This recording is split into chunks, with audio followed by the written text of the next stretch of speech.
जी भाई। आपने पहले मेथोडोलॉजी क्लास किया है इससे पहले? भैया थ्री।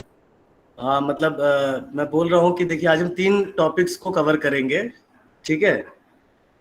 जिसमें पहला होगा डेवलपिंग अ रिसर्च प्लान, कि अगर कोई रिसर्च को स्टार्ट करते हैं तो कौन से कंसिडरेशंस हम लेते हैं, ठीक है? उसके बाद हम करेंगे कि जब रिसर्च करते हैं तो उसमें एक सबसे बड़ा चीज़ आता है हमारे पास डेटा कलेक्ट करना, चाहे वो क्वालिटेटिव हो या क्वांटिटेटिव हो। तो उन दोनों में क्या अप्रोच होते हैं डेटा कलेक्शन के, उन डिफरेंसेस को समझेंगे। उसके बाद एक एक्सपेरिमेंटल और सैम्पल डिज़ाइंस के बारे में समझेंगे कि अगर क्वांटिटेटिव रिसर्च में सैम्पलिंग डिज़ाइन क्या होता है और कैसा हम सैंपल्स लेते हैं, कौन कौन से वेरिएबल्स कैसे उठाए जाते हैं। So these things will learn today. Okay जी का ओके भैया, आप लेक्चर कंटिन्यू कर सकते हैं क्योंकि सभी म्यूट रहेंगे, वरना फिर मतलब थोड़ा सा हेक्टिक हो जाए। हाँ, सो बेसिकली अभी तक आपने पढ़ा होगा कि हमें पूरा research revolves around the hypothesis that we make actually. So in order to get that hypothesis tested, we use research questions. So for these research questions, we need to collect some data because we have some questions, we have some queries. तो किसी भी query को जानने के लिए, उसको ठीक करने के लिए, उसको समझने के लिए, उसकी फाइंडिंग्स के लिए हमें सर्टेन डेटा को, सर्टेन फैक्ट्स को सामने लाना होगा हमारे, ताकि हम उस पर आगे रिसर्च कंटिन्यू कर पाए। So to develop a research plan, we first of all need a hypothesis. So can anyone tell me what a hypothesis is?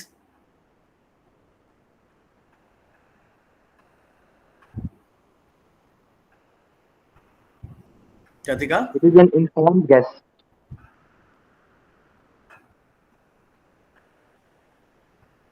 Anuj?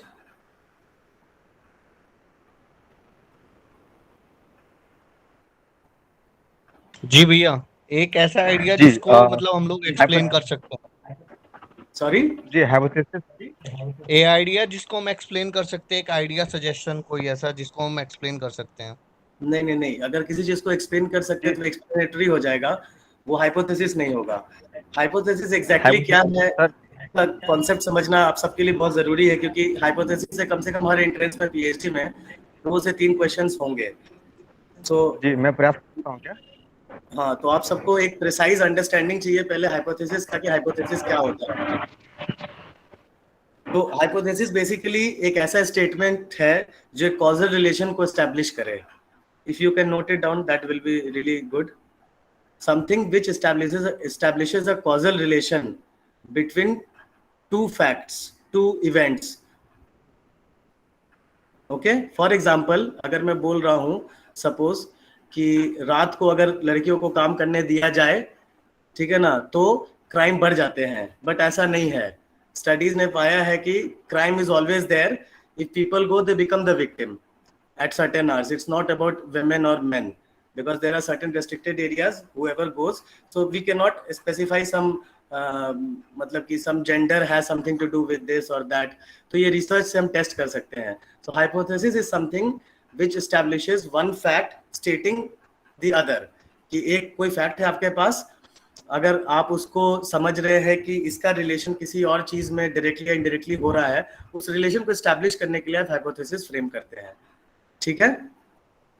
Hypothesis causal relation पे बेस्ड होता है, इसीलिए 2 तरह के कॉजल रिलेशन होते हैं। एक जहां पर आप जनरल से पर्टिकुलर जाए, पिछले 2 क्लासेस में शायद आपने पढ़ा होगा इंडक्टिव और डिडक्टिव रीजनिंग के बारे में।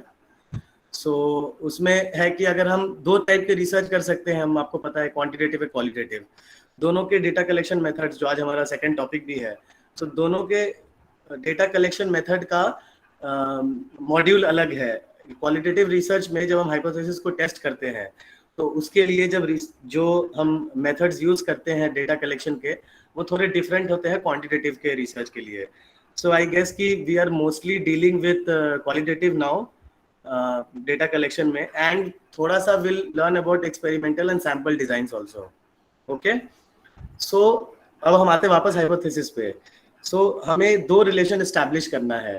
तो सपोज अगर हमारे पास एक स्टेटमेंट है, मैं देता हूं कि after 9/11 there has been a lot of security concerns by the US, hence the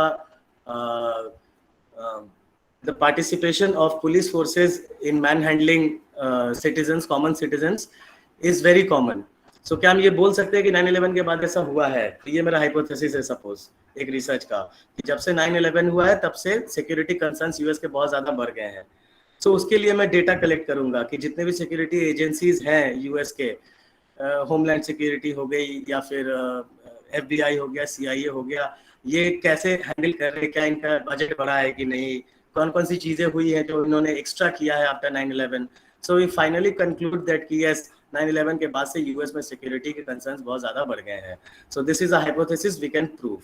सो जो पहला पॉइंट था जो हमने लिया था कि सिक्योरिटी कंसर्न्स बहुत सारे चीजों में होगा. So there are many particulars.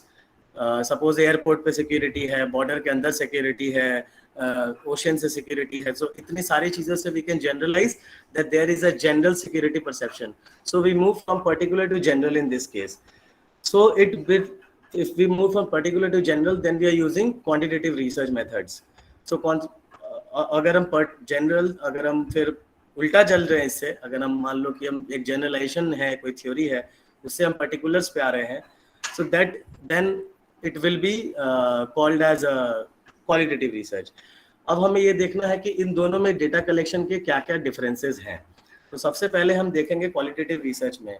हालांकि कुछ चीजें बहुत कॉमन है जो दोनों में इंटरसेक्ट करेंगी, चाहे वो क्वालिटेटिव रिसर्च हो या क्वांटिटेटिव रिसर्च हो. दोनों में डेटा कलेक्शन मेथड्स में कुछ चीज सेम होगी. जैसे सबसे पहले observation. It doesn't matter whether you are doing a qualitative research और a quantitative research, in both you have to observe certain facts prima facie, कि जो आपके पास सबसे पहले आ रहा है. Like you can see there are many, the number of complaints have significantly risen after 9/11 suppose, of security checks and threats. तो हम इसे एक जनरल परसेप्शन, जो लोगों का कॉमन परसेप्शन है, वो भी एक ऑब्जर्वेशन का पार्ट होगा. तो सबसे पहले हम चाहे क्वालिटेटिव रिसर्च करें या क्वांटिटेटिव रिसर्च, हमें ये ध्यान देना होगा कि observation is a immediate and first step towards any research. तो जब हम कोई रिसर्च प्लान बनाएंगे तो सबसे पहले हमें एक ऑब्जर्वेशन करना होगा एक सर्टेन फैक्ट पे, कि हम किस चीज पे करना चाहते हैं रिसर्च. तो हमारा एक टाइटल डिसाइड होगा उसी के हिसाब से कि हम किस चीज पे रिसर्च कर रहे हैं. तो जैसा उसको जितना अच्छे से ऑब्जर्व करेंगे, we can improve our title of research और आवर इन्वेस्टिगेशन. सेकेंडली, अगर डेटा कलेक्शन का एक और बहुत apt method is field investigation. जैसे सपोज अगर आपको if you want to research on the civilian crisis in Syria after ISIS attacks, then you have to go for some field investigations. So there are many NGOs and government and non-governmental organizations. There are media houses who station themselves in such places and they do field investigations. So वो जो उनका data collection का method है, that is very quantitative in nature. Sometimes it depends. They can be qualitative also, because field में जाके आप interviews भी कर सकते हैं, field में जाके आप questionnaires भी दे सकते हैं, field में जाके आप document भी कर सकते हैं. बस you just see the facts, we document it in a video, and that can be used as a valid source of data, as primary data to your research. So field investigation come secondary. अगर आप quantitative research कर रहे हैं तो field investigation पे आप जाइएगा. There are some direct studies also, like अगर आपको सपोज मेडिकल फील्ड में आप हैं and you want to see the results of certain medicines on some patients, you just directly go and visit them. So these कई quantitative methods में जो है direct studies भी काम आते हैं, क्वालिटेटिव मेथड में भी आते हैं. You read reports, records of government, of non-government agencies, of anything which has some valid source and authority. तो एक्सपेरिमेंट, आप साइंस में जैसे कोई एक्सपेरिमेंट करते हैं तो वो भी आप इसमें, मतलब उसका डेटा आप कलेक्ट करते हैं. मतलब कि सपोज आपने तो केमिकल्स मिक्स किए हैं और उसको आप बहुत बार ऑब्जर्व कर रहे हैं और सर्टेन नंबर ऑफ टाइम्स तक आपने किया है, तो वो एक आपका पर्सनल डेटा हो गया. So you can generate some personal data of your own also, लेकिन वो ह्यूमैनिटीज में यूज नहीं होगा, फिर उसके लिए आपको साइंसेज में जाना पड़ेगा. सो जितना एक्सपेरिमेंटल चीजें हैं वो जनरली या तो बिहेवियरल साइंस के पार्ट है या वो साइंस के पार्ट है. बाकी जितने रिपोर्ट्स एंड रिकॉर्ड्स हमारे पास होते हैं जो हम एक्सेस कर सकते हैं किसी भी टाइप के रिसर्च के लिए, वो भी हमारे डेटा का पार्ट होगा. So now I want to know, any one of you can help me with what is primary and what is secondary data. Can anyone speak up? जी, प्राइमरी डेटा को हम गवर्नमेंट के जो data होते हैं या फिर उनके द्वारा कुछ रिपोर्ट्स हैं या कुछ जो भी डेटा कलेक्शन डिटेल्स मिलती हैं उसको प्राइमरी डेटा के तौर पे देखते हैं। और सेकेंडरी डेटा जो जो कई कोई थीसिस है, कोई और रिपोर्ट है जो पब्लिक होती मतलब जनरली होती है, किसी ने अपना रिसर्च वर्क करा है, तो वहाँ से जो हम डेटा देखते हैं उसे सेकेंडरी डेटा के तौर पे देख सकते हैं। Okay, you are very close to the answer. और Very close to the answer. एक तो ये है दादा कि जैसे कोई भी डेटा जो फर्स्ट हैंड डेटा रहता है जो रिसर्चर के सबसे पास वाला उसको मतलब कि प्राइमरी नहीं बोलते हैं। नहीं ऐसे नहीं होता। एक minute, let me clarify this. दादा Okay. हेलो। Yes. हाँ, जो प्राइमरी डेटा होता है ना, जो खुद कलेक्ट किया हुआ डेटा होता है उसे प्राइमरी बोलते हैं, और Very good, very good. दूसरों के हाथों से किए Very हुआ good. डेटा है ना, उसे सेकेंडरी Very good. बोलते हैं। Very good. ये बहुत सबसे इम्पोर्टेंट वैलिड पॉइंट यही था दोनों डेटा का, बिकॉज हम डेटा कलेक्शन के बारे में सीखेंगे कि कोई भी हम रिसर्च कर रहे हैं तो आपको अपना, चाहे आप क्वालिटेटिव रिसर्च कर रहे हैं, सपोज आप SIS में जाना चाहते हैं, SSS में जाना चाहते हैं, तो आपको ज्यादातर क्वालिटेटिव मेथड्स यूज करने पड़ेंगे। लेकिन आप सपोज इकोनॉमिक्स में जा रहे हैं या फिर CITD या CSRD में जा रहे हैं तो आपको क्वांटिटेटिव रिसर्च मेथड्स यूज करने पड़ेंगे। खैर, आप किसी भी सेंटर में जाएं, आपको डेटा कलेक्शन तो पहले सीखना पड़ेगा कि आप अपने लिए प्राइमरी सोर्स किसको बोलेंगे, जिस डेटा को आप कलेक्ट कर रहे हैं। किसी आपको पता करना है कि सपोज कितने बजे पिक्चर लगी है किसी सिनेमा हॉल में, उसके लिए आपके पास एक डेटा होगा कि ये सिनेमा हॉल्स हैं, कोई साइट होगा, ऐप होगा, उसमें जाके आप उसको पता कर सकते हैं। तो वो आपका सोर्स ऑफ डेटा हो गया, उससे आपने सर्टेन डेटा कलेक्ट किया, उसके साथ आप प्रेडिक्शन कर सकते हैं, उसके साथ आप आगे का चीज पता कर सकते हैं, ट्रेंड पता कर सकते हैं। दैट डिपेंड्स ऑन यू कि किस टाइप का इन्वेस्टिगेशन आप करना चाह रहे हैं। But the whole point remains कि प्राइमरी डेटा वही है जो आपने खुद से कलेक्ट किया है, और सेकेंडरी डेटा वो है जो किसी और ने कलेक्ट किया है, आप एक्सेस कर रहे हैं। उसके अलावा एक और पॉइंट है प्राइमरी डेटा में जो सबसे इंपॉर्टेंट है। जैसे सपोज कि आप लिटरेचर के स्टूडेंट हैं और आप अगर ह्यूमैनिटीज के हैं और आप सपोज लिटरेचर में कोई आप किसी टॉपिक पे PhD कर रहे हैं, तो वहां पर ऑथर के जो बुक्स होंगे, उसके जो कॉलम्स होंगे या उसके बारे में जो लिखे होंगे, कमेंट्रीज होंगे, बायोग्राफी, ऑटोबायोग्राफी, ये सारी चीजें जो है प्राइमरी डेटा की तरह काउंट होंगी।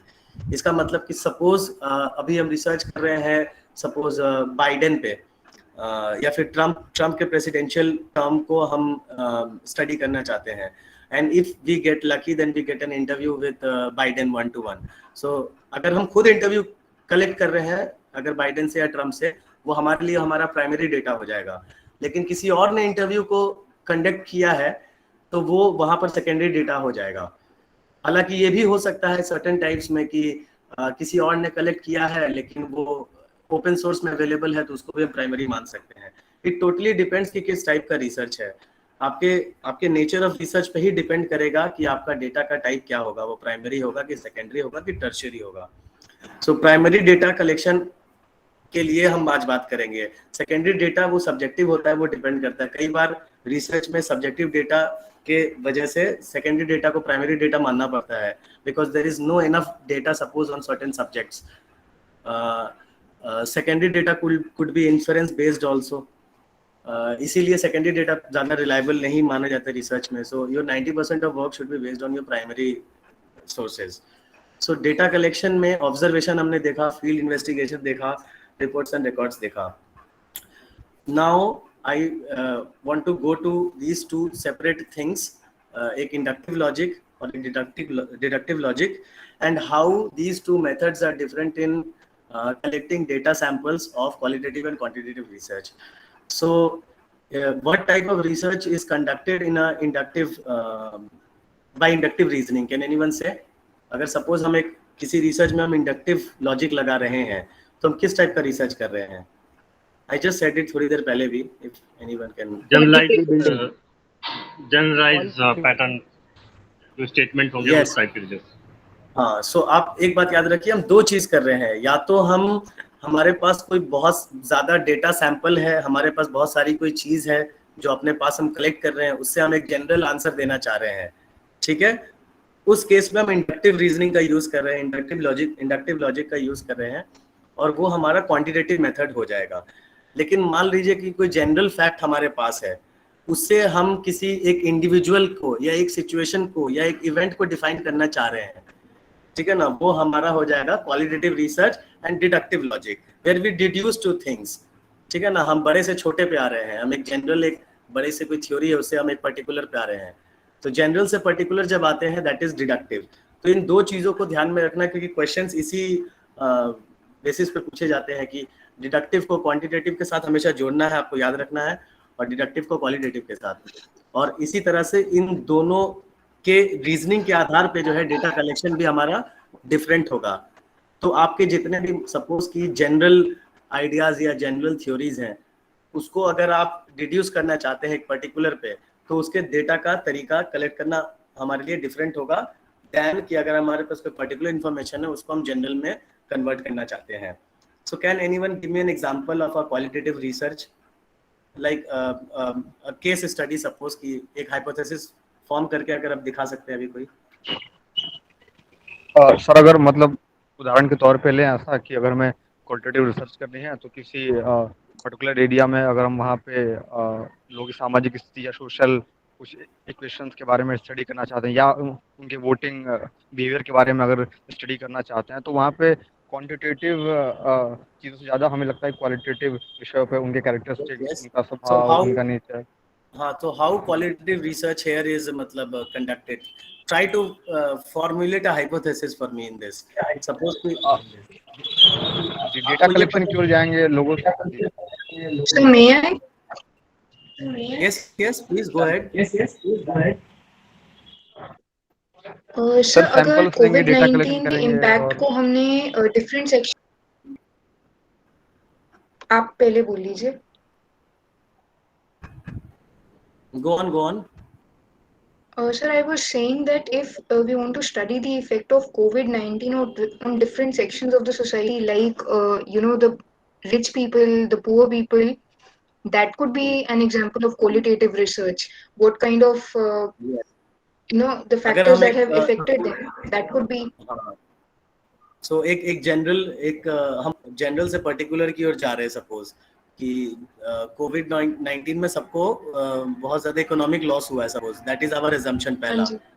ठीक है, सपोज कि एक क्वालिटेटिव रिसर्च कर रहे हैं जिसमें हम ये पता लगा रहे हैं कि सपोज कोविड-19 जो है, एज वी ऑब्जर्व, पहले प्राइमा फेसी मैंने बोला था कि सबसे पहले किसी भी डेटा कलेक्शन का पहला स्टेप ही होता है ऑब्जर्वेशन। कि अगर आप एक सिंपली अपने नेचुरल अंडरस्टैंडिंग से चीजों को ऑब्जर्व नहीं करेंगे तो you can not place your theories in place, basically कि कहाँ पर आपको क्वांटिटेटिव करना है, कहाँ पर क्वालिटेटिव। तो सपोज हमें ये पता करना है कि कोविड-19 की वजह से इकोनॉमिक लॉस हुआ है अक्रॉस सोसाइटी, ठीक है ना। तो हमारे पास दो तरीके हैं इससे, इस रिसर्च को करने के। इसको क्वालिटेटिव भी कर सकते हैं, क्वांटिटेटिव भी कर सकते हैं। अगर क्वालिटेटिव कर रहे हैं तो हमें ये साबित करना होगा कि जैसे कि उसमें क्या क्या, सबसे पहले बताइए मुझे, डेटा सोर्सेज होंगे हमारे, जैसे कि लोगों के इंटरव्यूज, क्या ये हो सकते हैं क्वालिटेटिव रिसर्च में? इंटरव्यूज हम तब कंडक्ट कर सकते हैं अगर, बिकॉज पॉपुलेशन बहुत ज्यादा होगी तो हमें मतलब सैंपल पहले चूज करना पड़ेगा। सैंपल चूज करके फिर हम उसमें सैंपल से या तो डिफरेंट डेटा कलेक्शन मेथड्स होंगे। हाँ, अगर हम सैंपल कलेक्शन में आ गए, अगर वो एक सर्टेन सैंपल को ले रहे हैं तो फिर वो क्वांटिटेटिव रिसर्च हो जाएगा।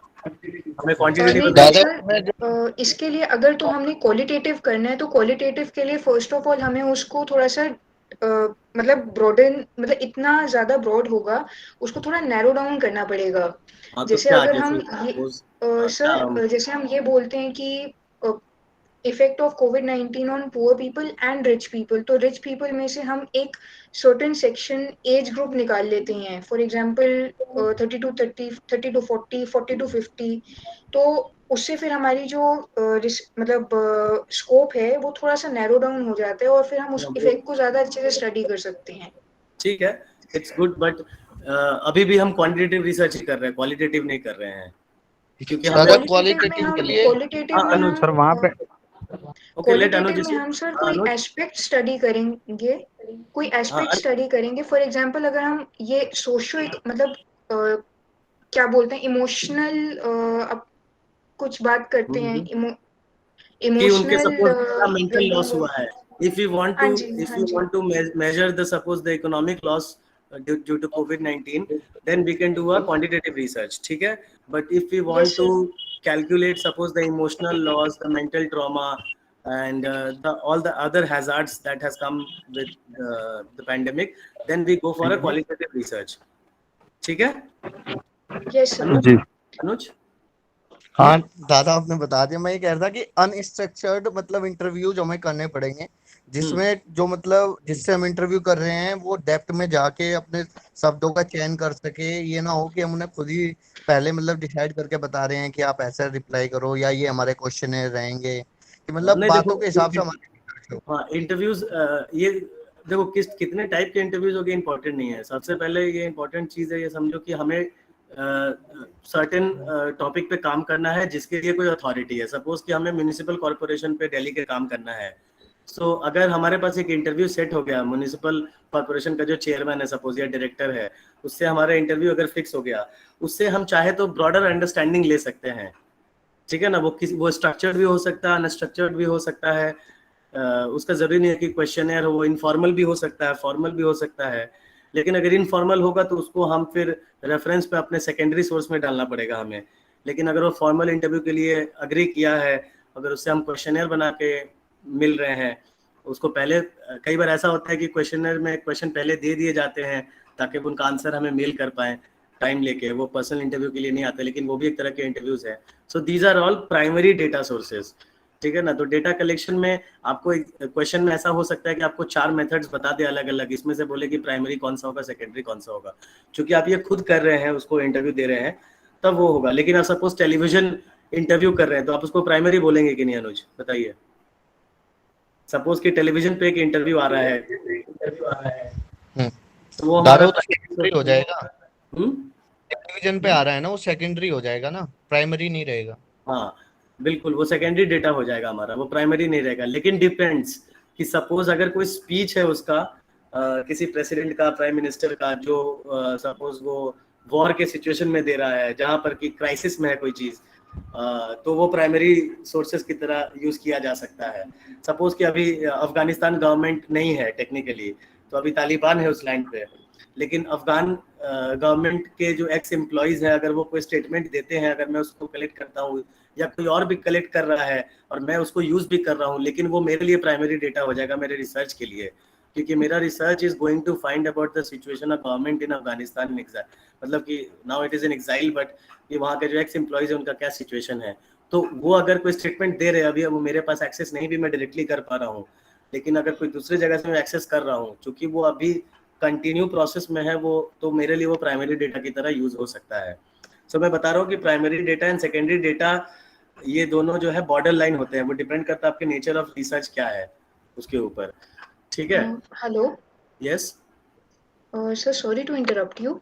Yes sir I had a question. अगर हम अपने जो टेक्स्ट चूज करते हैं रिसर्च के अपनी रिसर्च मेथोडोलॉजी के लिए, सर उसको हम फिर प्राइमरी टेक्स्ट कंसीडर करेंगे?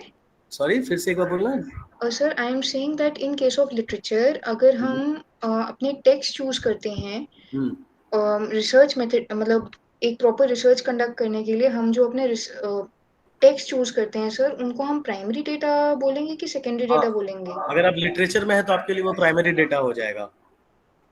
तो सर ये क्या डिसिप्लिन टू डिसिप्लिन वेरी करता है? हाँ हाँ बिल्कुल वेरी वेरी करेगा। जैसे कि सपोज मैं अगर यूएस और चाइना रिलेशंस पे ट्रम्प एडमिनिस्ट्रेशन में रिसर्च करना चाहता हूँ कि during Trump's administration what was the nature of relation, will make an hypothesis and then we want to see how was the relation during the time of Trump between US and China. So उस time पे suppose अगर मुझे Trump की biography मिल जाती है, अगर उसी time की जिसमें उसने यूएस रिलेशन के बारे में बोला है, बायोग्राफी मिल जाती है या फिर उसने किसी को इंटरव्यू दिया उस बारे में, so that will be considered a primary data for me. Sir फिर जब हम प्राइम आपने 3 टाइप के डेटास बताए हैं, प्राइमरी, सेकेंडरी एंड टर्शियरी। तो सर मतलब जब हम एक रिसर्च में प्राइमरी, सेकेंडरी, टर्शियरी को क्लासिफाई करेंगे, तो सर एक एग्जांपल के साथ आप बता सकते हैं? हाँ बिल्कुल, डिपेंड करता है। जैसे सपोज मैं 3 एग्जांपल देता हूँ तुम्हें, एक ह्यूमैनिटीज से दूंगा, एक सोशल साइंस से दूंगा और एक उसमें दूंगा साइंस से। ठीक है, हाँ जी। साइंस में सपोज कि हम मार्स के सॉइल पे रिसर्च कर रहे हैं, कि मार्स में सॉइल है, उसमें मैग्नीशियम है कि नहीं है, मैग्नीशियम है कि नहीं है, कैल्शियम है कि नहीं है, हमें देखना है सपोज कि हमें हमें ऐसा लग रहा है कि है।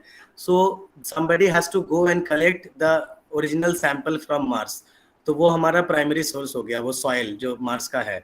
और अगर उस केस में हमारे पास कोई सेकेंडरी डेटा अवेलेबल ही नहीं है, तो आपका रिसर्च प्रोजेक्ट तभी पास होगा when you can claim that you can go to Mars and get the soil. तो only NASA can do it, that is why other organizations are finding it hard time to go there every time and get samples. तो primary data, कई जगह बस primary data ही चलेगा। अगर आप किसी author पे रिसर्च कर रहे हैं तो आपके पास प्राइमरी डेटा कम होगा, सेकेंडरी डेटा ज्यादा होगा। कैसे? क्योंकि ऑथर ने सपोज 4 बुक्स लिखी हैं और उसने एक ऑटोबायोग्राफी है। जैसे suppose if you want to research on Gandhi, so Gandhi ने अपने सपोज हिंद स्वराज लिखी, एक्सपेरिमेंट्स विद ट्रुथ लिखी, और उसके जितने स्पीचेस है गांधी जी के, ये सब हम जो है प्राइमरी सोर्सेज की तरह यूज कर सकते हैं हमारे लिए। लेकिन गांधी के ऊपर ज्यादा लिखी गई है देन गांधी ने लिखी है, राइट? सो चूंकि Gandhi has written on limited subjects and his interpretations are open in public, so we can use other people who have commented on Gandhi at a philosophical level. Depends on if we want to do a philosophical research, then we can take those samples as primary data as well as secondary data, because Gandhi की जो भी बातें हैं वो उन्होंने खुद बोली है, आज हमारे लिए वो प्राइमरी डेटा की तरह यूज हो रही है। आर्काइवल रिकॉर्ड्स में जो भी गांधी के बारे में हमारे पास है, these are all primary data for us. लेकिन अगर हम ऑथर पे रिसर्च कर रहे हैं, किसी पर्टिकुलर ऑथर पे, ह्यूमैनिटीज में सपोज, वहां पर हमारे लिए बस वो ऑथर का जो भी है वही हमारे लिए प्राइमरी डेटा हो जाएगा, बाकी everything else is secondary, because वो फिर ऑथर वो नहीं बोल रहा, कोई और बोल रहा है। सोशल साइंसेज में हम आते हैं। सोशल साइंसेज में सपोज हम 2 कंट्रीज के रिलेशन के बारे में हम स्टडी कर रहे हैं, तो वहां पर स्ट्रिक्टली गवर्नमेंट रिकॉर्ड्स ही प्राइमरी डेटा होंगे। इवन कि कोई एक्स प्राइम मिनिस्टर है, उसने अपने प्राइम मिनिस्टरशिप में या फिर अपने प्रेसिडेंटशिप में उस कैपेसिटी में कुछ नहीं बोला है, उसको भी हम प्राइमरी डेटा नहीं मानेंगे। सो अगर हम पॉलिटिक्स में स्टडी कर रहे हैं, सोशियोलॉजी में स्टडी कर रहे हैं, हिस्ट्री में अगर हम रिसर्च कर रहे हैं सपोज, उस स्टडी को प्रूव करने के लिए प्राइमरी डेटा हमारा ऑलवेज गवर्नमेंटल रिकॉर्ड्स ही होंगे, जिसको कि सॉवरेन अथॉरिटी ने दिया है। सर अगर हम इस केस से मतलब इस कंक्लूजन से चलें तो वी कैन से कि लिटरेचर में हम सिर्फ 2 टाइप्स के डेटा ही यूज करते हैं, प्राइमरी एंड सेकेंडरी। टर्शियरी हम यूज ही नहीं करते हैं, जनरली नहीं करते हैं। लेकिन टर्शियरी डेटा सपोज कई बार न्यूज़पेपर कॉलम्स भी टर्शियरी डेटा की तरह यूज होते हैं। सपोज कि वॉर एंड पीस नॉवेल है बाय लियो टॉल्स्टॉय, उसके ऊपर किसी एक आदमी ने उसके मरने के 100 साल बाद किसी कॉलम में उसके नॉवेल से डिराइव करते हुए एक सिचुएशन को अगर बताया है, so we can use that as tertiary data. Any data is मैं बताया ना कि पहले डेटा का पर्पस समझो क्या है, कि हम कोई एक रिसर्च प्लान हमने बनाया, उसको टेस्ट, एक हाइपोथेसिस क्रिएट किया, उससे एक सर्टेन ऑब्जर्व किया किसी चीज को, उससे हमने एक हाइपोथेसिस क्रिएट किया, उसको हमें साबित करना है। उसके लिए हमें बहुत सारे डेटास कलेक्ट करने होंगे, डजंट मैटर वो हमारे काम आए नहीं आए। जो हमारे सबसे ज्यादा काम आएंगे, जो हमने खुद कलेक्ट किए हैं, जो हमारे खुद के लिए उस टॉपिक से डायरेक्टली रिलेटेड है, वो हमारा प्राइमरी डेटा है। उसके बाद जो डायरेक्टली रिलेटेड नहीं है लेकिन इनडायरेक्टली रिलेटेड है, वो सेकेंडरी डेटा है। और वो डिस्टेंटली अगर किसी टॉपिक पे हेल्प कर रहा है तो वो टर्शियरी डेटा है। सो जैसे साइंटिफिक रिसर्च में टर्शियरी डेटा कुछ होता ही नहीं है, सोशल साइंस में हो भी सकता है। साइंटिफिक रिसर्च में there is no tertiary data, you understand? Scientific research is based on experimentation, right? Facts and figures, empirical. So in empirical investigations there is no tertiary data generally. अगर आप कुछ create कर सके तो अलग बात है। एनीवे, सो अब हम इसी पे क्वांटिटेटिव रिसर्च पे ही, क्वालिटेटिव तो हमने थोड़ा सा देखा, क्वांटिटेटिव रिसर्च पे मतलब जो इंडक्टिव रीजनिंग से जो हम पढ़ते हैं, उसमें हम जो एक डेटा कलेक्शन का मेथड है, एक्सपेरिमेंट एंड सैंपल डिजाइंस, उसको भी हम देख सकते हैं। ओके, तो सबसे पहले मुझे बताइए कि if anyone can speak up कि what is sampling. Sampling word का मतलब समझते हैं आप? Anyone? Yes, so may I? Let someone else speak. Huma? जी, सैम्पलिंग से मतलब अगर हम किसी विषय को लेकर के अगर हम रिसर्च वर्क करना चाहते हैं तो उसके ऑब्जर्वेशन के लिए, डेटा कलेक्शन के लिए हमें सैंपल्स लेने पड़ते हैं उस क्षेत्र के लोगों के बीच के, या जो भी हमारा विषय है। तो सैम्पलिंग से मतलब कि डेटा कलेक्शन से हम जब सैंपल लेंगे तभी अपना एनालिसिस कर पाएंगे और फिर आगे बढ़ा पाएंगे सर्च को। ओके, अगर सपोज कि एक क्वेश्चन आता है आपको कि you are going to collect sample designs and experimental and sample designs in a certain type of research, then which logic are you going to use in that case? Which logic or which reasoning, inductive or deductive? किस पे आप टिक करोगे? Sir deductive deductive आपको लग रहा है कि sample आप कलेक्ट करोगे तो उसका क्या करोगे पहले आप? सर ऑब्जर्वेशन डेटा एनालिसिस से मेरा मतलब। हाँ, आप ऑब्जर्व तो पहले आपने सैंपल कलेक्ट किया बहुत सारा, ठीक है, तो आपके पास suppose n number of samples है। सपोज आपको ये देखना है कि डेली सड़क पे कितने वेंडर्स जो हैं आते हैं, तो आपने 24 घंटे का टाइम फ्रेम रखा और आपने वहां पर बैठ कर ऑब्जर्वेशन किया, तो आपने देखा कि 50 वेंडर्स आते हैं। उससे आप पता लगा सकते हैं कि इसीलिए यहाँ पर ट्रैफिक जैम होता है, कि 50 वेंडर्स लगे रहते हैं बोल के ट्रैफिक जैम होता है। You try to conclude that suppose. So आपने एक बहुत सारे 50 डेटा सेट्स को लिया, 50 वेंडर्स को देखा, आपके पास 50 वेंडर्स का कलेक्शन हो गया, डेटा कलेक्शन। आपने एक सैंपल कलेक्ट किया 50 वेंडर्स का, उनका लोकेशन ऑब्जर्व किया, फिर आपने ये फाइनली बताया कि उसके चलते ये भीड़ हो रही है। तो ये तो एक तरह का इंडक्टिव रीजनिंग हो गया ना, कि आपके पास बहुत सारे डेटा सैंपल्स हैं, बहुत सारे यूनिट्स हैं आपके, उससे आपने एक आंसर को करना चाहा। तो आप डेटा आप बहुत सारे लेते हैं, लेकिन उसका कंक्लूजन आप एक देते हैं जो कि जनरल होता है, जिसको आप थ्योरी टेस्टिंग कहते हैं, कि थ्योरी टेस्ट करके आपने बोला कि ये एक चीज हो रहा है इतनी सारी चीजों की वजह से। So there is one traffic because of 50 odd commuters and 50 vendor suppose. तो ये इतने छोटे रोड में अगर इतने लोग होते हैं तो एक समस्या खड़ी होती है, वो होती है ट्रैफिक की। तो this is deductive. So whenever you remember that whenever we use experimental and sample designs, we always use inductive reasoning, not deductive, ठीक है। दैट इज वाई इन दोनों का डिफरेंस समझना बहुत जरूरी है, क्योंकि डेटा कलेक्शन इन दोनों के बेसिस पे ही होता है कि किस तरह का। अगर आप इंडिविजुअल डेटा एक डेटा कलेक्ट करना होता है, सपोज गवर्नमेंट रिकॉर्ड है, उसको भी हम डेटा बोलते हैं कि गवर्नमेंट डेटा है ये। तो सपोज कि हम होम मिनिस्ट्री का इंडिया के रिकॉर्ड निकाल रहे हैं कि कितने लोगों को, या फिर नेशनल क्राइम रिकॉर्ड्स ब्यूरो का डेटा उठाते हैं कि कितने लोग जो है यहाँ पर विक्टिम्स हैं दिल्ली में, क्या क्राइम रेट है, ये हम देखना चाहते हैं। उसके लिए सर्टेन डेटा हम उठाएंगे, वो हमारा क्वांटिटेटिव मेथड हो गया। लेकिन सपोज कि हम देखना चाहते हैं कि क्या इमोशनल लॉस हुआ, जो थोड़ी देर पहले मैंने बात किया कि दिल्ली में क्राइम की वजह से क्या इमोशनल लॉस हुआ है लोगों को, क्या वो डिस्प्लेसमेंट हुआ उनका, क्या वो बेघर हुए हैं, क्या उनकी जॉब चली गई है, क्या वो मेंटल स्ट्रेस में है। इन सब चीज़ों को पता लगाने के लिए हमें क्वालिटेटिव रिसर्च करना पड़ेगा। फिर हमारा डेटा कलेक्शन अलग होगा, फिर पर्सनल इंटरव्यूज हमारे डेटा कलेक्शन के पार्ट हो जाएंगे, वो हमारे प्राइमरी डेटा हो जाएंगे। लेकिन अगर सपोज हम एक क्राइम को स्टैब्लिश करना चाहते हैं, एक फैक्ट को स्टैब्लिश करना चाहते हैं, तो हमें क्वांटिटेटिव रिसर्च यूज करना पड़ेगा, जहाँ पर हमें इंडक्टिव लॉजिक यूज करना पड़ेगा कि हमने 50 सेट को देख के बोल दिया कि 50 बार ऐसा हो रहा है तो 51st भी ऐसा ही होगा। That is quantitative. You understand Anuj? समझ गया दादा? हाँ sir sir yes sir I wanted to ask, जैसे आपने अभी डिस्कस किया है, ये ऐसा तो नहीं होता ना कि हम जब क्वालिटेटिव करते हैं तभी इंडक्टिव यूज होता है? उसमें भी इंडक्टिव डिडक्टिव दोनों ही दोनों अप्रोचेस यूज कर सकते हैं? हो सकता है, लेकिन वही बता रहा हूँ, वो नेचर ऑफ रिसर्च पे डिपेंड करेगा कि आप किस टाइप का रिसर्च कर रहे हो। ठीक है, सपोज कि यू वांट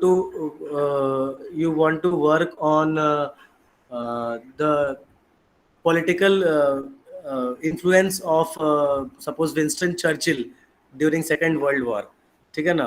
तो वहां पर लोगों के अपने ओपिनियंस हैं, उन ओपिनियंस को आप कैसे अकाउंट करोगे? You can not put someone else's opinion numerically, right. So वहां पर आपके लिए वो, अगर आप ओपिनियनेटेड रिसर्च करना चाह रहे हो, एक मतलब समझ लो ना कि ओपिनियन बेस्ड रिसर्च है, लोगों के परसेप्टिव बेस्ड रिसर्च है अगर, तो वहां पर वो हमारा प्राइमरी डेटा सोर्स होगा और लॉजिक होगा हमारा डिडक्टिव, कि हम उन सारे चीज़ों से एक चीज़ पर डिड्यूस कर रहे हैं कि how was Winston Churchill and his influence during the second world war. Yes sir, अगर किसी रिसर्च में हम पॉलिटिकल लेटर्स यूज कर रहे हैं या पॉलिटिकल इन्फ्लुएंस का कुछ भी कोई भी बुक यूज कर रहे हैं, मैं एक एक्चुअली इन चीज़ों को समझने के लिए I want to give an example and then I just want कि आप अफर्म करो कि ये मैं ठीक क्लासिफिकेशन कर रही हूँ। सर अगर हेलो हेलो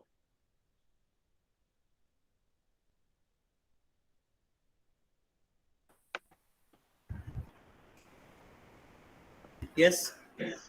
सर अगर जैसे आपने ये वॉर एंड पीस का एग्जांपल दिया था, वॉर एंड पीस पे मैं अगर अपनी रिसर्च कर रही हूँ, वॉर एंड पीस मेरा प्राइमरी डेटा हुआ। बाकी जब वॉर एंड पीस से रिलेटेड मतलब लियो टोल्स्टॉय के जो बाकी वर्क्स हैं या फिर जो वर्क्स उसके मतलब क्रिटिसिज्म में लिखे गए हैं, वो सेकेंडरी डेटा होगा। हाँ, तो इसमें फिर सर टर्शियरी डेटा कहाँ पे आएगा? टर्शियरी डेटा मैंने पता नहीं, जैसे किसी कॉलम में उसका क्रिटिक भी नहीं है, सपोज उसका एक्सटेंशन है या उसी से रिलेटेड वॉर एंड पीस से रिलेटेड ही कोई दूसरा बात कर रहा है, उस एसेंस को एस्टैब्लिश कर रहा है जो आप साबित करना चाह रहे हो, उसी चीज को कोई और भी बोल रहा है। Like we have to really go for particular examples. I'll give an example of tertiary data. Suppose मेरा I'm working on suppose United Nations and India का relations, ठीक है? सर लिटरेचर से कोई एग्जांपल देंगे तो ज़्यादा बढ़िया रहेगा। ओके, लिटरेचर से एग्जांपल देता हूँ। सपोज कि I am working on Salman Rushdie's magical realism वाला book 100 Years of Solitude. Have you heard this book? Yes sir. Okay, Salman Rushdie का नहीं है, सलमान नहीं, मार्क्वेस का है। मार्केस का है, सॉरी, हाँ, मार्क्वेस का है। yeah. So I wanted to bring basically Salman Rushdie also, because suppose Salman Rushdie is also the same genre writer as Marquez. They both write for magical realism. Okay, so now there is a movie called Life of Pi. Have you heard of it? Yes sir. So that movie is also based on magical realism. So suppose our title is for PhD. Suppose our title in literature is Gabriel Garcia Marquez and the elements of magical and the magical elements in his novel 100 Years of Solitude. ये मेरा PhD का topic है। Suppose इस topic पे मैं research कर रहा हूँ, तो मेरा प्राइमरी डेटा हो गया मार्केस का सारा चीज, जो भी वो बोल रहा है, उसका नॉवेल, उसका कमेंट्रीज, ठीक है। सेकेंडरी विल बी जो भी मार्केस के क्रिटिसिज्म में लिखी गई है वो सारी सेकेंडरी डेटा है। लेकिन suppose as an independent author अगर मैं रिसर्च कर रहा हूँ, सो आई बिलीव दैट मेरे को मैजिकल रियलिज्म समझ में आया है by the work of the director of Life of Pi, Ang Lee. So उसने भी मैजिकल रियलिज्म पे काम किया है। So if I can somehow relate that how magical realism is pertinent in the case of Ang Lee and ये हमारा मतलब you can establish a relation की किसी तरह से दैट मैजिकल रियलिज्म मैंने समझा है because of Ang Lee, the director of Life of Pi. So I can establish that I have a tertiary data because it also uses magical realism. Suppose कि आप अगर गांधी पे काम करना चाह रहे हैं, तो Gandhi will be your primary data. Secondary data will be all the critics of Gandhi or those who are giving counter theories to Gandhi. Tertiary data will be anything related to humanism because Gandhi's basic principal thought is humanism. So अगर हम रविन्द्रनाथ टैगोर पे काम कर रहे हैं तो हम गांधी पे भी बात कर सकते हैं।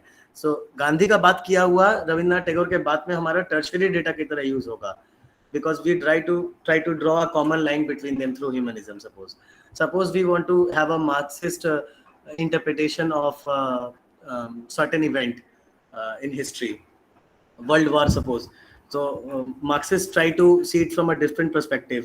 They try to see it as a class struggle between the oppressor and the oppressed. So अब उस केस में वो टर्शियरी डेटा क्या लेते हैं, how they prove, the Marxist will prove through tertiary data, how the tertiary data will be the real life account of people and their autobiographies and biographies, कि उन्होंने कैसा कम्युनिस्ट मतलब world war के time में झेला है because of the war and all. Although Russia was also a part of it, everyone was part of it, लेकिन वहां पर अगर हम रिसर्च कर रहे हैं तो जो सबसे एक्सटेंशन में हमारे पास कोई डेटा कलेक्शन है, इसका हमारे पास कोई यूज नहीं है डायरेक्टली, लेकिन वो हमारे टॉपिक से रिलेटेड है somehow. Like suppose we wanted to work on magical realism and we chose Marquez, but we still consider Ang Lee to the director of Life of Pi to be a crucial part in our research, but we cannot put him in the primary source because it is not what we are researching upon. So if it is helping me somehow in my research, I can claim it to be a tertiary data. Understood? Okay, तो sir हम ऐसा कुछ बोल सकते हैं कि जैसे bibliography के जो सारे हमारे टेक्स्ट हैं, they are secondary data. Appendix में जो हमारे डेटा सारे सोर्सेज हैं, they bibliography, are tertiary data. हाँ हाँ, अपेंडिक्स में is not exactly tertiary data. Appendix में could be anything. It depend. First we'll go to the bibliography thing. What you said. Bibliography में is the list of books or journals or anything documented that you have referred to while writing any research paper. Suppose, ठीक है, आपको कुछ भी research करना है, उसके लिए आपने जो भी चीजें यूज की वो सारी बिब्लियोग्राफी में आ जाएंगी. बिब्लियोग्राफी के सिस्टम में प्राइमरी सेकेंडरी टर्शरी का उतना मतलब नहीं था, but now we work on reference system. We use in-text citation while we write PhD, कि हमें टेक्स्ट के अंदर जो है बताना पड़ेगा हु इज द ऑथर या who is the contributor to this data, जो भी हमारे पास है, जो भी इंफॉर्मेशन है, जो भी रेफरेंस हम दे रहे हैं. उस केस में हमारा primary data is very different than tertiary data. उस केस में if we give tertiary data, we have to mention that inside the text कि ये जो बात मैं बोल रहा हूँ, इस आर्ग्यूमेंट को दे रहा हूँ, वो टर्शरी आर्ग्यूमेंट से मेरे आया है, ये टर्शरी सोर्स से आया है. So if you cannot validate that inside your thesis, then it will be really difficult to consider it as secondary data. So bibliography में you can use a tertiary data, but when you use the reference system, the MLA format which we use to write PhD, all the research papers or Chicago methods or whatever, उसमें इन सब में आपको standard form में आज reference देना पड़ेगा. उस reference देने के लिए आपको टर्शरी डेटा को तक को कंसिडर करने, अगर आप करते हैं, सपोज बहुत बार क्या होता है कि बिब्लियोग्राफी बनाने के मतलब जब हम रेफरेंस बनाते हैं, सो हमें बोला जाता है कि सपोज 10 पेजेस का रेफरेंस होना चाहिए. If you are writing suppose 100 pages, minimum 10 pages होना चाहिए रेफरेंस, 1/10. लेकिन हम सपोज 6 पेजेस तक ही जा पाए क्योंकि हमारे पास प्राइमरी सोर्सेज बहुत कम है. सपोज हम ऐसे टॉपिक पे काम कर रहे हैं जहाँ पर प्राइमरी सोर्सेज नेग्लिजिबल है. सपोज कि हमने 20 इंटरव्यूज हमें कंडक्ट करने थे लीबिया में, उनके सिचुएशन के ऊपर, तौरेक कम्युनिटी के सिचुएशन के ऊपर कि उनकी पॉलिटिकल क्राइसिस कैसी है, but we couldn't get the interview done. तो हमने सोचा कि हम सेकेंडरी डेटा से ही काम करेंगे. तो हमने 2 इंटरव्यू कंडक्ट किए हैं, बाकी सारे सेकेंडरी डेटा जो वहाँ के लोग कलेक्ट करके लाए हैं उनको एक्सेस कर लिया. अब suppose we get a person who used to live in Libya but now he has left, but उसने कोई एट्रोसिटी नहीं झेली है, but he can at least give some account of what has happened there being a citizen of being a Libyan. So उस data को, उस case में हम टर्शरी डेटा इस्तेमाल कर सकते हैं. It's all very methodical. मतलब कि किसी को प्राइमरी, सेकेंडरी या टर्शरी डेटा की तरह यूज करना है डेटा कलेक्शन में, ये डिपेंड करेगा कि हमारा किस टाइप का रिसर्च है. The nature of research will always dominate over everything. और So just as a conclusion, so we can say that if we are referring to a data directly, that would be primary, or if we are referring to a data indirectly, that would be either secondary or tertiary. तो yes, वो मतलब अगर ऐसा कोई question डालते हैं paper में कि आपके जैसे फुटनोट्स हैं या अपेंडिक्स है, उसमें जो footnotes are not मतलब footnotes are not the part of research. Okay, never consider footnotes as part of research. जो टर्शरी में भी नहीं आएगा. सपोज कि आप एक रिसर्च कर रहे हो दिल्ली पे, अभी मैंने वेंडर्स वाला एग्जांपल दिया. सपोज कि वेंडर्स के होने से ट्रैफिक होता है, आपको ये रिलेशन एस्टैब्लिश करना था. उसमें आपने फुटनोट्स में दे दिया कि बाय द वे कि जिस रोड पे हम रिसर्च कर रहे हैं उसका नाम है सुभाष चंद्र बोस मार्ग. वो हमारा फुटनोट हो गया जिसका रिसर्च से कोई मतलब नहीं है, लेकिन just to add some added information to your research कि आपको थोड़ा और अच्छे से अंडरस्टैंडिंग हो जाए इसका, लेकिन उसका डेटा से कोई मतलब नहीं है. Footnotes are not data. ठीक है, अपेंडिक्स भी जो हम यूज करते हैं वो बेसिकली वो उसको डेटा हम कह सकते हैं, लेकिन वो स्ट्रक्चराइजेशन के ऊपर उसको अपेंडिक्स बोला गया है. लेकिन वो प्राइमरी डेटा क्या होगा, सेकेंडरी डेटा क्या होगा, वो आपके टाइप ऑफ रिसर्च पे ही डिपेंड करेगा. अगर आप क्वांटिटेटिव कर रहे हो तो आपको सैंपल्स उठाने पड़ेंगे. ठीक है, तो अभी हम जैसे थर्ड टॉपिक कवर कर रहे थे एक्सपेरिमेंटल एंड सैंपल डिजाइंस का, उसमें जैसे आपको ये याद रखना होगा कि हम सैंपल्स तो कलेक्ट कर लेते हैं, लेकिन हमारा सबसे बड़ा प्रॉब्लम होता है सैंपल बायस का. कोई बता सकते हैं मुझे सैंपल बायस क्या होता है? सर अगर हम अपने मतलब सैंपल को थोड़ा सा मैनिपुलेट करते हैं कंडीशन के हिसाब से, तो दैट इज सैंपल बायसिंग. मतलब अगर हमें रिजल्ट जो है, हमारा रिजल्ट को पहुंचने के लिए हम अपने हाँ जी बोलो. सर मैं बोल रही थी कि सैंपल बायस का मतलब होगा कि कई बार जब हमें डेटा कलेक्ट करना होता है तो कई बार मतलब डिस्टेंस का इशू होता है कि आपको जिनसे डेटा कलेक्ट करना है वो काफी मतलब आपसे दूर रहते हैं फॉर एग्जांपल, तो उस चीज को कवर अप करने के लिए manipulating the variables is sample आप bias basically. Okay, I will give an example all of you. आपने सर दादा मैं एग्जांपल हाँ ये जो पॉपुलेशन है अगर हमारे पास, उस पॉपुलेशन को फुली कवर ना करें और कुछ छोटे मोटे सैंपल बनाना, ये सैंपल बायस कर। हाँ मतलब छोटे, हाँ दादा सैंपल मतलब ही होता है वो छोटा होगा। सैंपल हाँ बायस अनुज, लेट्स से का जैसे कोई 10 ग्रुप हैं, पर्टिकुलर ग्रुप हम लेते तो हैं, ठीक है, है एक आदमी बोलो, तो पहले पहले पहले कृष्णा बोलो। हाँ लेट्स से मेरे पास एक पॉपुलेशन है 100, नंबर एक मैं दे रहा हूँ, एक 100 नंबर के एक पॉपुलेशन है, उसमें हम जो सैंपल बना रहे हैं वो 100 पॉपुलेशन के वेरिएबल्स या जो वैरायटी है वो कवर नहीं हो रही है, तो 40 50 60 ही तक ही जा रहे हैं, तो वो बायस सैंपल बायस में रहेगा। ठीक है, क्लोज है। ओके अनुज, एक ये भी है दादा, जैसे 100 लोग हम लेते हैं पर्टिकुलर एज ग्रुप के, कि जैसे 10 से 12 के, 12 से मतलब 20, 20 से 40, 40 से 60 और 100, उसमें जो है नंबर ऑफ पीपल जिनके सैंपल हम ले रहे हैं वो बराबर नहीं ले रहे हैं। जैसे 10 से 12 में किसी में कम किसी में ज्यादा ले रहे हैं, उसके अकॉर्डिंग हम रिसर्च करें तो वो बायस्ड मतलब आपकी रिसर्च हो जाएगी। अच्छा मैं एक और अच्छा एग्जांपल देता हूँ। सपोज कि हम रिसर्च करना चाहते हैं कि कितने कितने लोगों के पास, सपोज कि हम दिल्ली में ये जानना चाहते हैं कि शाम के वक्त ट्रैफिक इतना ज़्यादा क्यों होता है। उसके लिए हमने कंक्लूड किया कि हम एक टेलीफोनिक इंटरव्यू करेंगे, कम से कम 100 ऑटो ड्राइवर से।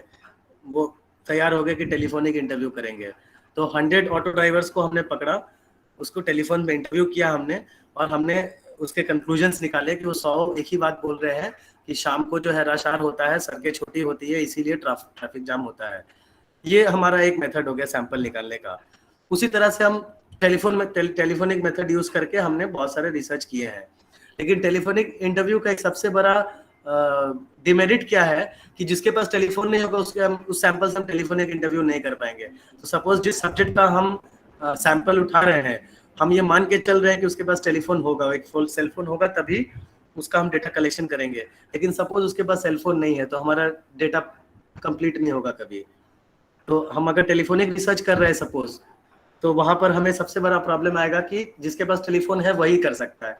सपोज कि हम झुग्गियों की रिसर्च कर रहे हैं, झुग्गियों में जाके कि गरीब लोग कितने हैं, उसका क्या कंडीशन है, उसके सोशियो इकोनॉमिक फैक्टर्स पे हम रिसर्च है मेरा। लेकिन सपोज कि जिन जो झुग्गियों में नहीं रह रहे हैं, जो जो सड़कों पे रह रहे हैं, उनको तो हमने रिसर्च में लिया ही नहीं। तो ये हमारा सैंपल बायस हो गया। हमने उसी सैंपल को लिया जो हमारे लिए कन्वीनियंट है बेसिकली। तो यहाँ पर फैक्टर है कन्वीनियंस का, क्योंकि आपको अभी किसी ने बताया कि हमें रिजल्ट तक पहुंचना चाहिए। हमें अल्टीमेटली होता है कि हमें अपने रिजल्ट को पाना होता है, जो हम सोच रहे हैं, जिस थ्योरी को हम टेस्ट करना चाहते हैं, जिस हाइपोथेसिस को, उस हाइपोथेसिस को टेस्ट करने के लिए हम वही सैंपल लेते हैं जो हमारे कन्वीनियंस के हिसाब से हो, ना कि रिसर्च के मेरिट के हिसाब से। ठीक है, तो उस केस में उसको सैंपल बायस कहेंगे हम। सपोज कि हम देखना चाहते हैं कि कितने लोग जो है पार्टिसिपेट करते हैं किसी इवेंट में। सपोज कि give me an example where people gather, like suppose Holi में सारे लोग गैदर हो रहे हैं, एक साथ होली खेल रहे हैं। हम ये देखना चाहते हैं कि उस दिन कितना टोटल लोग जो है वो ऑन एन एवरेज भांग पीते हैं। ये हमारा रिसर्च है। सपोज स्टूपिड से रिसर्च है, but it can be contested. Friends करते हैं कि नहीं, होली में तो सब भांग पीते हैं, एक जनरल परसेप्शन है कि होली मतलब सब भांग पीते हैं। फिर एक दिन किसी दोस्त ने बोला कि नहीं, तुम ऐसे जनरलाइज कैसे कर सकते हो कि सब पीते हैं। उसने बोला ठीक है मैं रिसर्च करूंगा, फिर तब बताऊंगा तुम्हें। उसने रिसर्च किया, वो पहले रिसर्च करने गया, उसने देखा सड़क पे वो खड़ा रहा सुबह से शाम तक। उसने कम से कम 400 लोगों के साथ कांटेक्ट किया। उसमें उसने देखा कि 400 लोगों में से 200 लोग जो थे वो इंटॉक्सिकेटेड थे। He could sense that he is intoxicated. तो उसने बोला देखो सब होते हैं। फिर वो आया अपने दोस्त के पास, तो फिर उसने बोला कि मैं तुम्हारी इस रिसर्च को नहीं मानता। बोले क्यों? बोले एक तो बात है कि तुम 24 घंटे एक ही जगह पे खड़े रहे, पूरे कैंपस में इतनी सारी जगह है, कुछ लोग इधर खेलने नहीं आए, कुछ लोग उधर नहीं गए, तुम खड़े रहे और तुम एक को देख रहे थे, तब तक पीछे से कोई निकल गया, इतने लोगों को तुम एक साथ कैटर नहीं कर पाए, तुम्हारा टोटल सैंपल ही 400 है और हम जनरलाइजेशन कर रहे हैं 8000 लोगों की, मान लेते हैं कि 4000 लोग खेल रहे हैं, उसमें से तुमने 400 को ही देखा है, तो ये तुम्हारा सिलेक्शन बायस है कि तुम एक जगह खड़े रहे, सर्टेन लोगों को देखा तुमने, तो ये तुम्हारा सैंपल जो है वो सिलेक्शन बायस है इसमें, कि जिस सैंपल को तुम ले रहे हो अपने कन्वीनियंस के हिसाब से ले रहे हो। सपोज मैं अगर किसी हॉस्टल में रहता हूँ तो मैं उसी हॉस्टल के बाहर खड़ा होकर ऑब्जर्व कर रहा हूँ, तो मैं गंगा ढाबा नहीं गया, बाकी जगह पे नहीं गया जहाँ लोग होली खेल रहे हैं, so I can not account for the whole JNU की वेदर पीपल आर इंटॉक्सिकेटेड और not, I can just assume but I can not declare it as an assertive sentence कि it is there, it is a fact. उस fact को जानने के लिए yes sir, हमने अभी रिक्शा ड्राइवर्स का मतलब जो एग्जाम्पल डिस्कस किया था, ये इंडक्टिव अप्रोच का एग्जाम्पल होगा ना? इंडक्टिव है, यस यस इंडक्टिव है, क्योंकि वहां पर हम 50 ऑटो ड्राइवर्स को ले रहे हैं, 50 वेंडर्स को ले रहे हैं सपोज, तो जब हम इतने बड़े सैंपल को ले रहे हैं और उससे एक थ्योरी टेस्ट कर रहे हैं, it becomes automatically inductive. Sir, एक आप एग्जाम्पल इस मतलब अप्रोच का दे सकते हैं जहाँ पे इंडक्टिव और डिडक्टिव दोनों हों? एक साथ तो दोनों एग्जिस्ट नहीं कर, दोनों एक ही रिसर्च में दोनों एक साथ कोएग्जिस्ट नहीं कर सकता ना, because they are opposite to each other, so two opposites can not exist together ना। So there are certain types of research, जैसे कि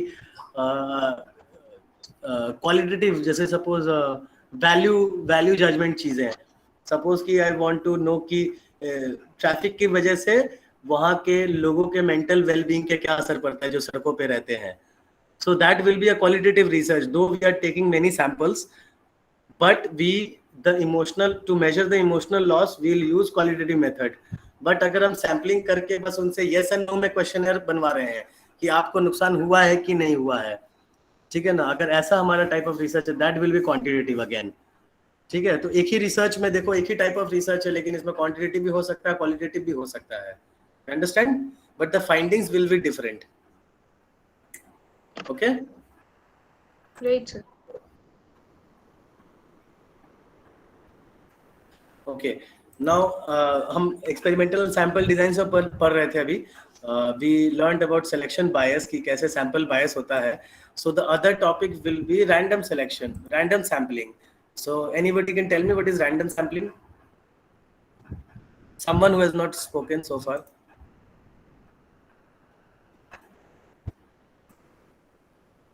sir let's say for example अगर क्लास में 50 बच्चे हैं और 50 बच्चों को हमने एक चिट दी है उस पे अपना नाम लिखने के लिए, and we are doing a lottery method, we are taking a lottery out of it कि हम जिस भी बच्चे का नाम आएगा उसके लिए एक प्राइज होगा, तो 50 बच्चों की इक्वल चांसेस है सिलेक्ट होने के, सो that is random sampling.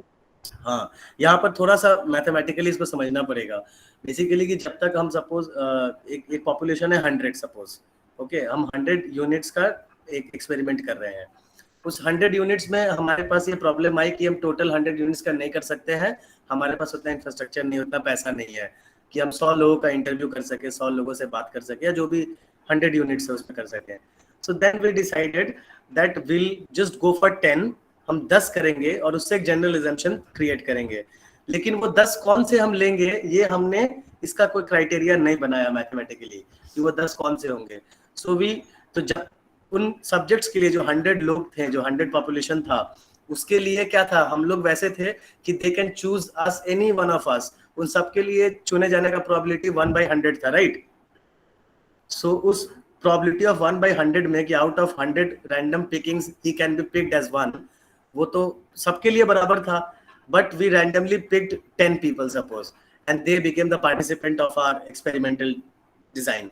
So in that case जब वो हमने without any pre constraint notion हमने किसी को भी रैंडमली उठा लिया है अपने स्टडी के लिए, बिकॉज वी अज्यूम कि वो सारे पॉपुलेशन एक जैसे ही हैं, उसके अंदर कोई फर्दर रिसर्च नहीं करना, कोई कैटेगराइजेशन नहीं है अलग, लाइक हमें ऑटो ड्राइवर्स देखने हैं तो ऑटो ड्राइवर्स देखने हैं, बात खत्म। हम उसमें सपोज जेंडर नहीं देखना है, हमें एज नहीं देखना है, हमें और कुछ नहीं देखना है, so we pick auto drivers as a sample method.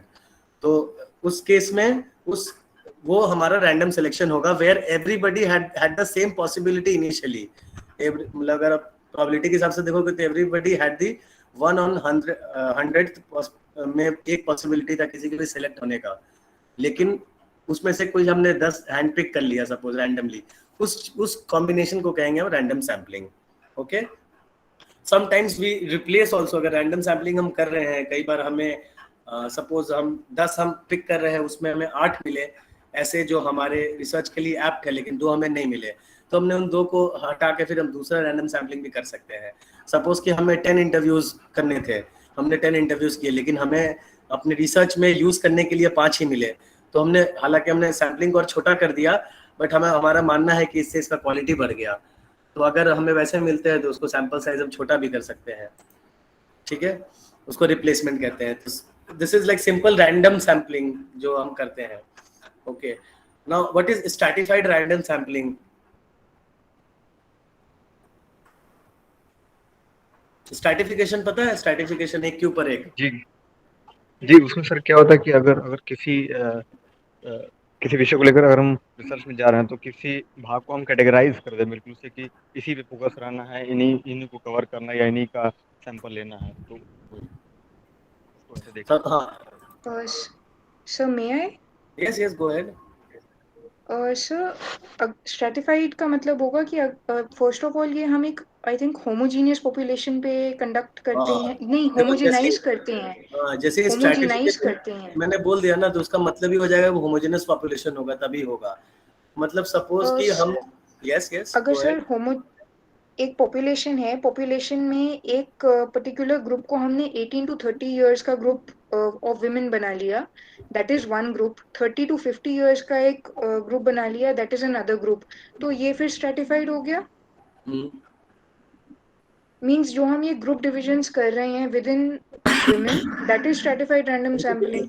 Homogeneous और non overlapping, you can take down the notes also. अगर स्ट्रैटिफाइड सैम्पलिंग कर रहे हैं हम, तो होमोजेनस होगा, सबसे पहले तो एक जैसे लोग होंगे, वो सारा सैंपल एक जैसा होगा, because they will be non overlapping. ऐसी कोई चीज नहीं है जिसमें एक में ज्यादा एक में कम है किसी सैंपल में, वो सब एक जैसे होंगे और नॉन ओवरलैपिंग होंगे, तभी वो स्ट्रैटिफाइड रैंडम सैम्पलिंग होगा, क्योंकि हम रैंडमली पिक कर रहे हैं। Sir means you are trying to say, अगर हम जैसे मैंने जो एग्जांपल दिया 18 to 30, 30 to 50 वाला, उसमें हम नंबर ऑफ जो पार्टिसिपेंट्स हैं वो 10 लेंगे, that is what you are trying to emphasise upon. हाँ, मतलब कि हम सैंपल जितना भी लेते हैं, क्वांटिटी डजंट मैटर, लेकिन हम रैंडम सिलेक्शन, हमने सबसे पहले बोला ना, हम रैंडम सिलेक्शन करते हैं डेटा कलेक्शन के लिए, कि हमने सर्टेन हैंड पिक करके उठा लिया।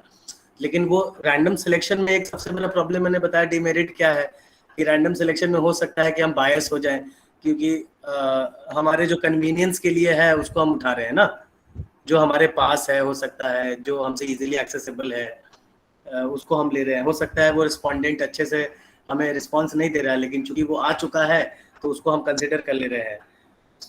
हो सकता है कि ऑटो ड्राइवर है लेकिन अभी वो नहीं चला रहा है, वो फिलहाल का ऑटो ड्राइवर नहीं है, वो 1 साल पहले था लेकिन अभी नहीं है। तो ये सब चीजें हो सकती हैं प्रॉब्लम्स रिसर्च में, जब रियल लाइफ में उसको कंडक्ट करोगे, इस इंटरव्यू को, उस सैम्पलिंग को करोगे, तो उस केस में हमें देखना पड़ेगा कि हम वैसा सेट ऑफ पीपल, एक सर्टेन पॉपुलेशन ले, जहाँ पर कि हमें जब हम रैंडम सैम्पलिंग कर रहे हो तो स्ट्रैटिफाइड हो, कुछ ऐसी चीजें नहीं हो जो ओवरलैप करे एक दूसरे से, किसी का मेरिट किसी से ज्यादा नहीं हो ना कम हो, सब बराबर हो, ताकि हम रैंडम सैम्पलिंग करें तो उसकी एक्यूरेसी बनी रहे, because we have to be accurate in our research. अगर हम ऐसा रिसर्च कर रहे हैं तो सैम्पलिंग मेथड्स, तो बेसिकली अगर हम स्ट्रैटिफाइड रैंडम सैम्पलिंग की बात करेंगे सर, तो उसमें फर्स्ट ऑफ ऑल हमें होमोजेनाइज करना पड़ेगा, करने के बाद फिर हम अपनी सैम्पलिंग को फर्दर प्रोसीड होमोजेनाइज करना पड़ेगा सर्टेन वेरिएबल्स को लेके, या फिर हमें ये देखना पड़ेगा कि उन्हीं होमोजेनस पॉपुलेशन को लेना है, ताकि हम मतलब ऐसे होमोजेनस पॉपुलेशन को लेना है, non overlapping set of population को लेना है, जिससे कि हमारा एक्यूरेट रिजल्ट आए, नहीं तो हम उसको नहीं लेंगे। अब सपोज कि हम ऑटो ड्राइवर्स की बात बोल रहे हैं, लेकिन suppose somebody has retired, somebody is sick, somebody is driving now cab, so if we are exclusively doing a research on auto drivers, of some sociological research on auto drivers, then we have to exclusively pick those auto drivers who are active, who are non-aged, जिसका जो retire नहीं किए, जो कुछ और नहीं चला रहे हैं, जो अनएम्प्लॉयड नहीं बैठे हैं, जिनको कुछ हो नहीं गया है। Just because they drove auto at some point of time doesn't make them qualifier for our sampling. तो रैंडम सैम्पलिंग के करने से पहले भी हमें ये चीज देखना पड़ेगा वो स्ट्रैटिफाइड है कि नहीं है, बिकॉज अगर स्ट्रैटिफाइड है तो ही हम उसका रैंडम सैम्पलिंग कर सकते हैं, तभी इसीलिए उसको स्ट्रैटिफाइड रैंडम सैम्पलिंग भी बोला जाता है। ओके हाँ जी सर, आपसे एक रिक्वेस्ट था। Yes. सर जैसे हम ये सैम्पलिंग वाले डिस्कस कर रहे हैं, हम लोग एक बार जो एथनोग्राफिक, हिस्टोरिकल और ये सारे हैं, इनको आप ब्रीफ में सर वन लाइन में मतलब समराइज कर सकते हैं towards the end of the lecture? अभी कर देता हूँ, मतलब क्या करना है बताओ, इसमें मुझे समझ में नहीं आता। सर जैसे ग्राउंडेड थ्योरी रिसर्च होती है, बाकी ये जो मतलब क्वालिटेटिव टाइप ऑफ रिसर्च होते हैं, टाइप्स जो टोटल में होते हैं सर, इनको एक बार आप मतलब डेफिनेशंस के साथ समराइज कर दीजिए आफ्टर आप मतलब अपना टॉपिक कवर कर लें। इसमें देखो इसके बारे में बोल रहे हो तुम, क्वालिटेटिव रिसर्च पे ना? हाँ जी, हाँ जी। हाँ, इस पे सबसे पहले जो क्वालिटेटिव रिसर्च का डेटा कलेक्शन है उसके बारे में समझो पहले। क्वालिटेटिव रिसर्च में मतलब होगा कि हमारे पास सर्टेन सेट ऑफ इंफॉर्मेशन है जिसको हम ऑब्जर्वेशन के थ्रू पता लगाते हैं। सपोज हम एक रिसर्च प्लान करते हैं क्वालिटेटिव रिसर्च का, the role of India in building infrastructure in pre Taliban era, ठीक है? Right sir. Okay, so Taliban के आने से पहले, अभी कुछ दिन पहले तालिबान आया, उसके पहले अफगानिस्तान गवर्नमेंट थी वहां पर। अफगानिस्तान गवर्नमेंट में जो घानी की गवर्नमेंट थी उसमें इंडिया का क्या पार्टिसिपेशन रहा है उसके इंफ्रास्ट्रक्चर बिल्डिंग में, उस चीज पे मेरा रिसर्च है। तो मैंने एक हाइपोथेसिस बनाया, उसमें ये बोला कि जैसे जितने अच्छा बायलैटरल रिलेशन इंडिया और मतलब कि इंडिया और अफगानिस्तान का उस टाइम जितना अच्छा बायलैटरल रिलेशन बढ़ रहा है, पार्टिसिपेशन बढ़ रहा है, उतना ही अच्छा इंडिया का इन्वेस्टमेंट हो जा रहा है। मतलब कि India is trying to invest more in Afghanistan due to its strong bilateral relationship. तो इसमें मैं सबसे पहले एक स्ट्रॉन्ग बायलैटरल रिलेशनशिप साबित करना होगा, बिकॉज के इंफ्रास्ट्रक्चर का इन्वेस्टमेंट इज जस्ट फिगर्स ना, कि वो तो सर्टेन फिगर्स है कि इंडिया ने अभी तक इतना $1 बिलियन इन्वेस्ट किया है। तो बस $1 बिलियन इन्वेस्ट करने को इंफ्रास्ट्रक्चर बिल्डिंग बोल सकते हैं कि नहीं, पहली बात। दूसरी बात कि वो जो हमारा बायलैटरल रिलेशन है वो एक क्रूशियल फैक्टर है हमारे वहाँ पर इंफ्रास्ट्रक्चर डेवलपमेंट के लिए, या हमारा वहाँ पर स्ट्रैटेजिक रिलेशन है।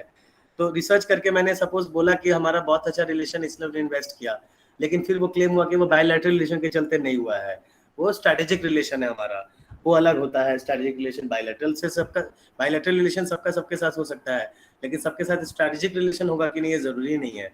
जैसे यूएस के साथ हमारा एक स्ट्रैटेजिक रिलेशन है।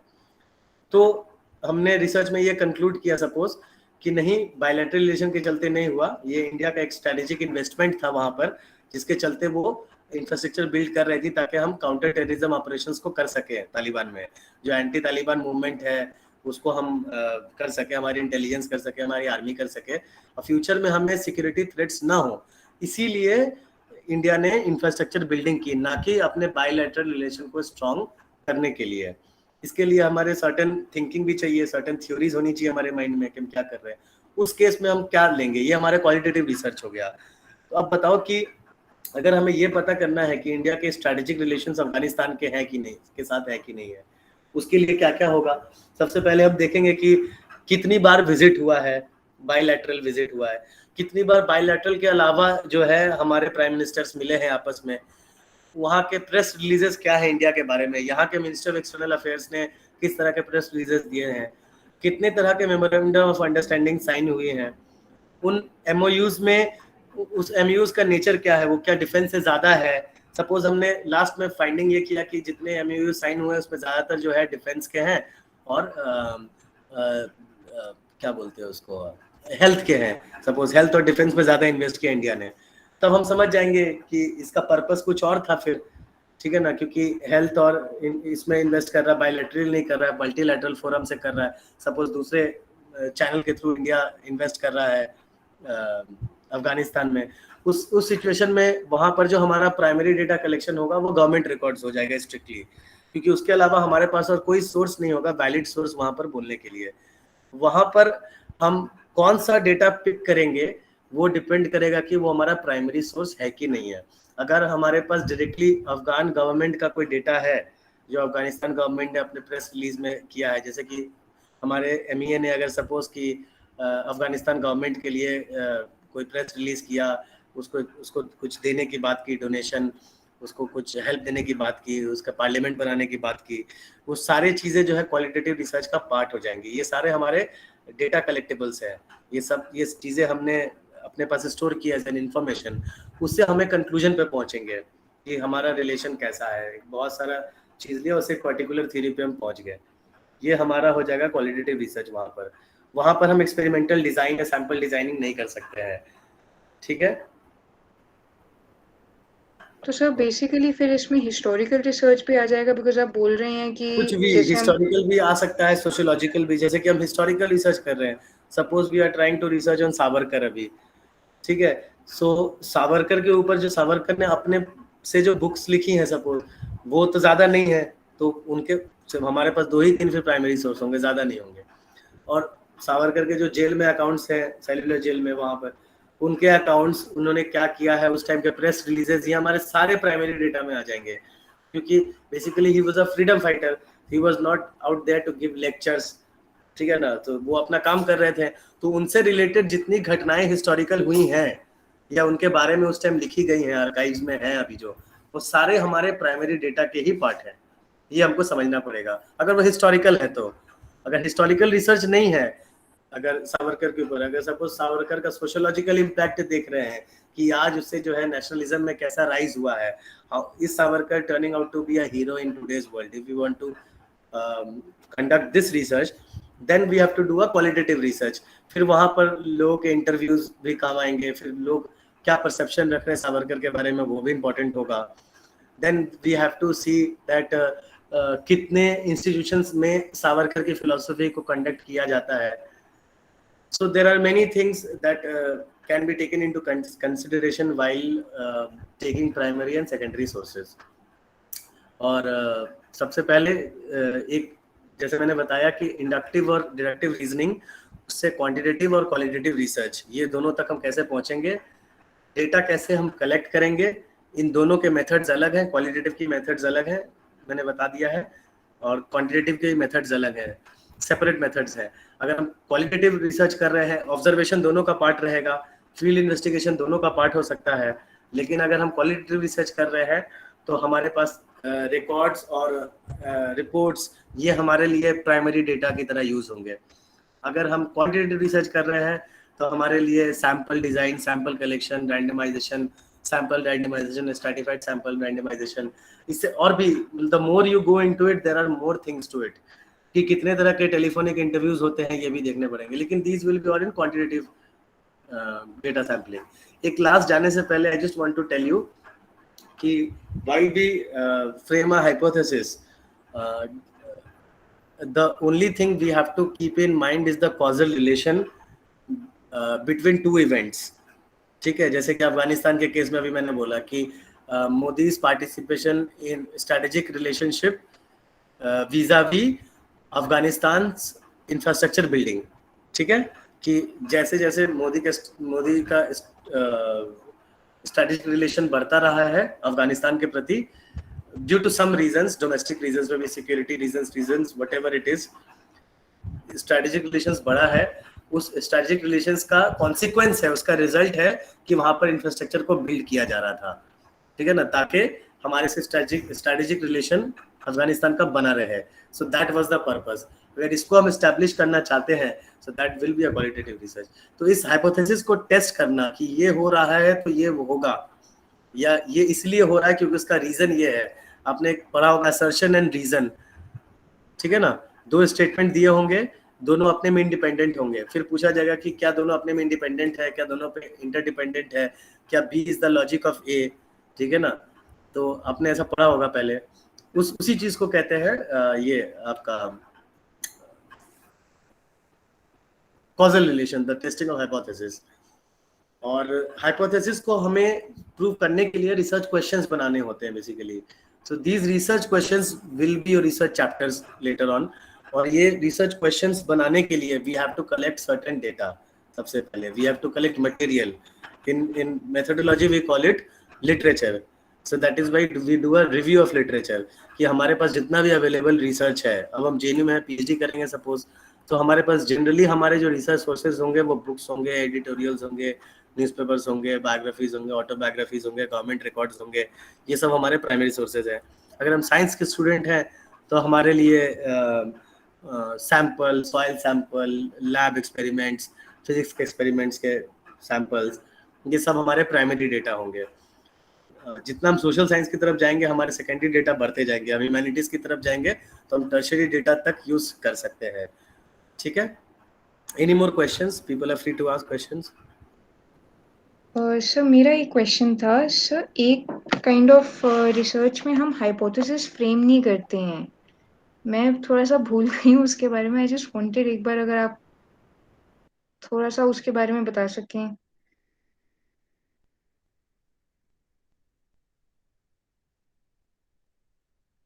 हेलो.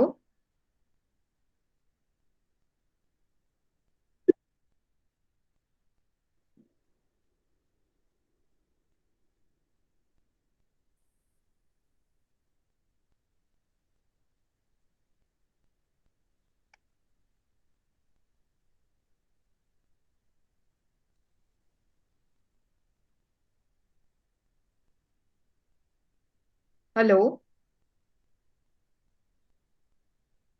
आई गेस सर का नेटवर्क कनेक्टिविटी कुछ इश्यूज में प्रॉब्लम आ रहा है. सो आई थिंक आपका आंसर चैट बॉक्स में होना जी रोहित जी ने दे दिया है. Chat box.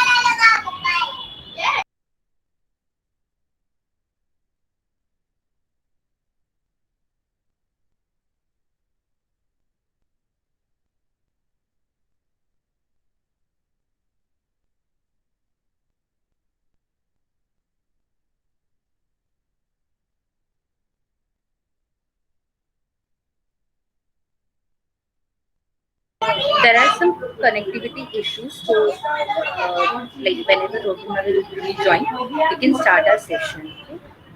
I think it may take 1 or 2 minutes maximum.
Okay, Robin sir is back.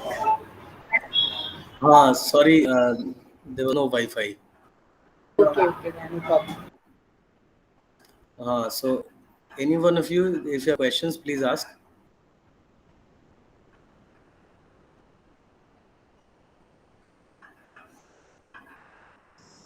Sir ये हुमा जी है, इनका कोई सवाल था. हुमा जी पूछो आप.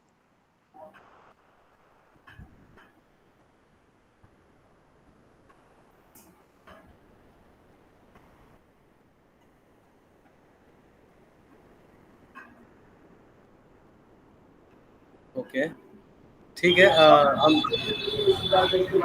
आई थिंक अगर किसी का और कोई सवाल हो तो we can wind up here. Yes we can wind up. कल हम एपिस्टेमोलॉजी और ऑन्टोलॉजी पढ़ेंगे रिसर्च में. ठीक है. ठीक, थैंक यू सो मच. ठीक है दादा.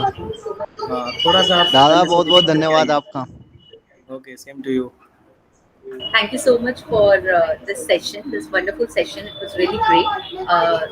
video of the session would be available on YouTube, so all of you can join. Like, suppose you have any doubt regarding this, so you can anytime reach out to Robinda, me, or any one of us, like Shivam ji or Rohit ji, any one of us. And tomorrow we will continue our class from like morning 10 p.m. to evening 7 p.m. So if anyone of you has any doubt, you can again reach back out to us. Thank you so much everyone for joining the session. Now you all can leave for now.